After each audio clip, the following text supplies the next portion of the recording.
Olá pessoal, nós estamos aqui para explicar um pouco de como funcionam as redes 4G.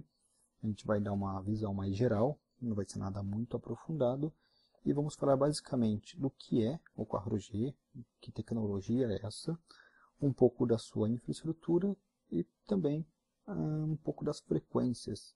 Vamos dar uma explicada aí sobre as frequências que são usadas hoje no 4G e no 3G, fazendo um comparativo, e também a diferença entre uma frequência mais alta e uma frequência mais baixa. O que é a rede 4G? A rede 4G que conhecemos é a tecnologia LTE, que foi criada com base no GSM e no WCDMA. Uma diferença entre elas é que nas tecnologias GSM e WCDMA se priorizava o tráfego de voz, já na LTE se prioriza o tráfego de dados. Dessa forma, temos uma rede mais rápida e estável. Em testes de laboratório, uma rede experimental de LTE com 20 MHz de espectro alcançou aproximadamente 300 megabits por segundo de downstream e 75 megabits por segundo de upstream, mas a velocidade real de navegação beira aos 100 megabits por segundo de downstream e 50 megabits por segundo de upstream. O tempo de resposta do LTE é visivelmente mais baixo em relação ao que conhecemos das redes 3G. Em condições normais, a latência da rede chega no máximo 30 milissegundos. Outra diferença é sobre a quantidade de usuários pendurados na rede. 5 MHz de espectro permitem até 200 acessos simultâneos. Isso é praticamente o dobro das redes atuais. E ainda, o LTE permite manter a velocidade e latência quando utilizados em movimento, em uma velocidade de até 350 km por hora. Dependendo da frequência de operação da rede LTE, esse valor ainda pode subir para 500 km por hora. No LTE, os dispositivos podem transmitir e receber simultaneamente, pois eles usam diferentes frequências para essas tarefas. Ele utiliza o OFDM, que é o Orthogonal Frequency Division Multiplexing, o qual divide o sinal em alguns fluxos de dados paralelos. E o LTE ainda implementa outro método chamado MIMO, que é o Multiple Input, Multiple Output, que permite upload e download simultâneo através de múltiplas antenas e transmissores. Ou seja, seu equipamento pode utilizar mais do que uma antena para permitir que cada uma faça um tipo de serviço. E o LTE deve permanecer um bom tempo. Essas redes, o LTE em si, na verdade, ele significa Long Term Evolution, que é evolução de longo prazo. Que a ideia das operadoras é manter essa tecnologia por um bom tempo, ao invés de ter que atualizar para uma tecnologia nova, uma infraestrutura nova daqui a alguns anos. E ele é considerado uma boa opção de longo prazo porque ele é de fácil escalonamento, seja para capacidade maior e seja para performance melhor.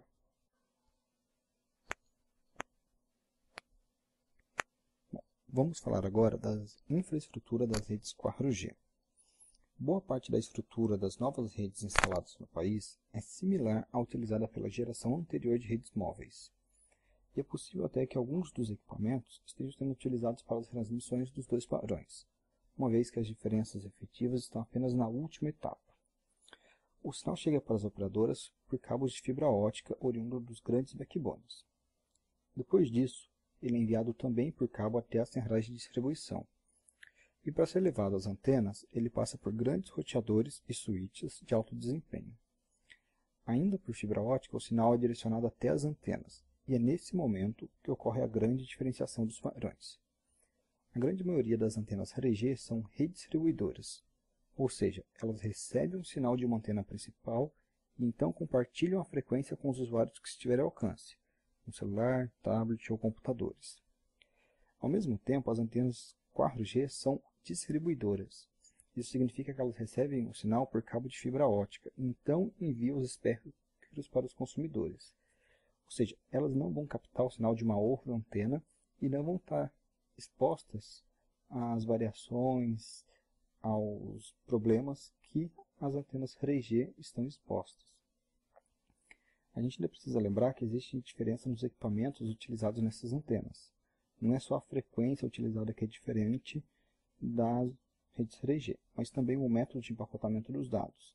Como os controladores e compressores são mais avançados, eles podem fazer com que o sinal seja enviado com mais facilidade e rapidez. além de absorver maior quantidade de informações. E existe ainda uma distribuição mais inteligente. Os sistemas eles são programados para que os fluxos de dados sejam desafogados automaticamente. Ou seja, a rede ela consegue identificar algum momento que o tráfego esteja mais intenso e ela consegue reorganizar os dados para que não exista sobrecarga e queda de sistemas.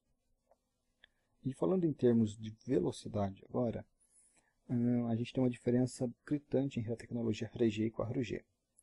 Enquanto o 3G chega no máximo 21 megabits por segundo, isso no 3G Plus, que é a rede mais avançada do 3G, o padrão novo do 4G pode ficar entre os 50 e os 100 megabits por segundo.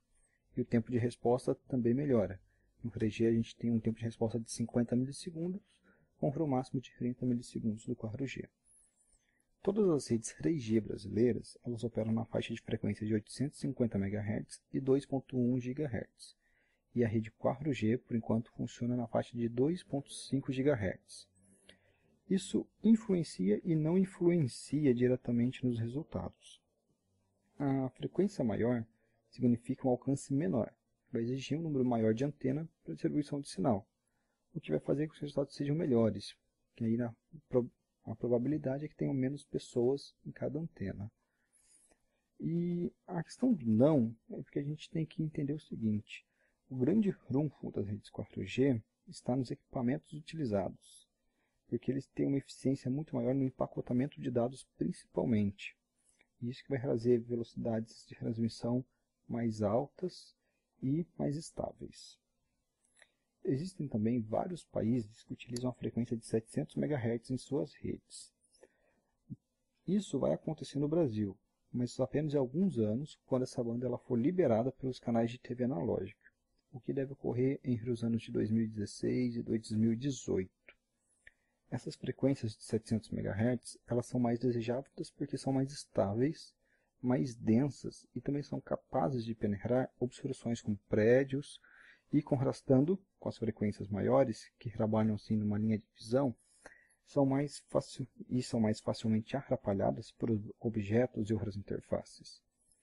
E, portanto, os operadores que querem prover um serviço mais estável, mais rápido, com uma maior qualidade, preferem utilizar as frequências mais baixas. E, como já dito, o que ainda está por vir no Brasil.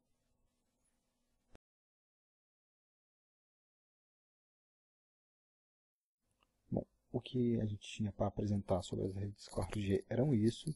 Essa é uma visão geral de como o 4G funciona em termos do que ele é, do padrão, a tecnologia, a sua infraestrutura e as suas frequências.